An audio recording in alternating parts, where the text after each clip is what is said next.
Hello, my friends, in a Gemar Chasima Tova. A brief thought for Yom Kippur.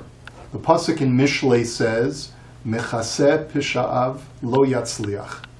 If a person covers up his sins, he won't succeed. Umodeh ve'ozev yirucham. But he who admits and forsakes what he's doing, he'll be the source of compassion. God will have mercy on that person. The Medrash in Tehillim tells us that this pasuk is reflecting upon the story about original sin, about Adam. When God first confronted Adam, and he said to him, Adam, did you eat from the tree? God's question itself was trying to direct Adam to acknowledge that there was personal responsibility. Did you eat from the tree? Adam didn't get it. Adam misdirected. He said, Ha'isha asher nasata imadi. He said, the woman that you gave me, Hashem, she's responsible. She's the one who caused me to sin. And essentially what Adam was saying is, it's not my fault. It's your fault, Hashem.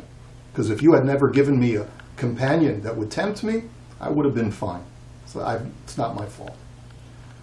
Hashem is tremendously disappointed, but he also demonstrates to Adam the flaw in his reasoning. Because shortly thereafter, after Cain killed Hevel, the Medrash continues, Vayetze Cain milifnei Hashem. Cain left God's presence. And the Medrash says that when God confronted Cain and told him that what he did was truly, truly criminal, the lowest that a person could stoop to, which is to kill his own brother, Cain acknowledged it. Cain admitted what he did was wrong, and he said, Gadol avoni minaso. This is too great for me to even bear, now that you've pointed out to me what I've done wrong. And, as a result, God gave Cain at least a partial reprieve.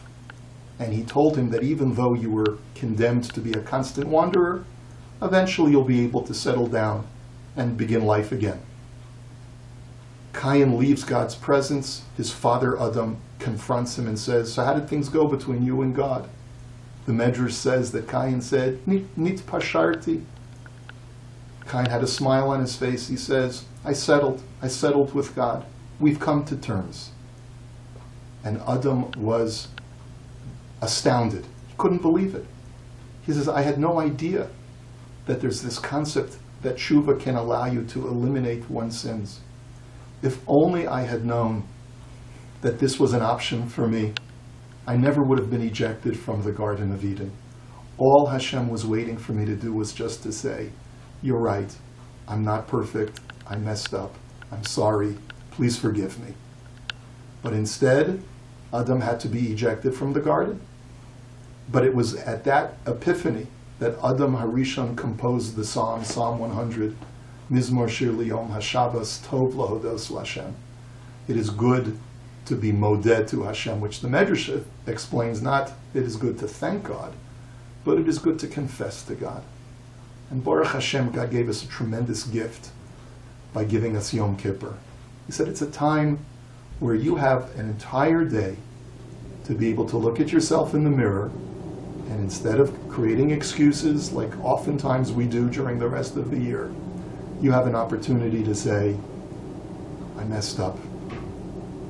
Ashamnu, Bagadnu, Gazalnu, etc. And that's the recurring theme of every single thing that we say over Yom Kippur is Tov Lahodot L'Hashem.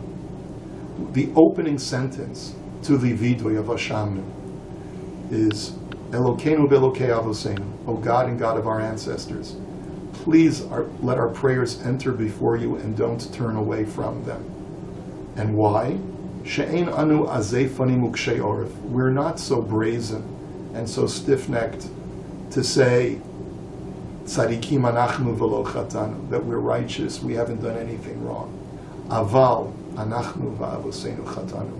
But rather, both we and our ancestors are guilty of sin. And therefore, Hashem, let us portray that, Hashamnu, Bagadnu, and therefore, please, Hashem, forgive us. That word aval is very telling. The Malbim says, anytime you find the word aval in Tanakh, it is a negation of what came before it, stirat harishonim, which means that I may have thought one way 5 minutes ago, but once I say aval, it's now I truly understand how wrong I was from before, and I've had a complete change of heart. And the first time that we find human beings acknowledging this with the word aval is with the story of Yosef's brothers.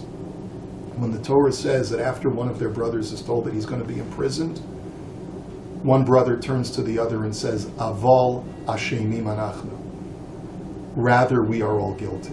It was that moment that they understood that the events were playing out in their lives as retribution for their mistake of selling Yosef. They said, aval. We thought before that it was justifiable. We always thought that it was the proper thing to do, to sell Yosef into slavery and eliminate him from our lives. Aval, but now we get it. Now we realize that we were wrong. We all have aval moments in our lives, those epiphanies, when we realize we're not as beautiful as we think we are in our own eyes. We do have blemishes, we do have flaws. Yom Kippur is that day to allow ourselves to really look ourselves in the mirror and to say, aval. Let's all take advantage of that opportunity so that once Yom Kippur is over, we'll feel that sense of purging, of cleansing, of truly making our peace with God so that we too, just as Cain said, nit pasharti, we can all say, nit pasharti. We've come to terms with Hashem, we've come to terms with ourselves, and now we can move on and live a healthy, physical and emotional life for the coming year. A Gemar Chasima Tova.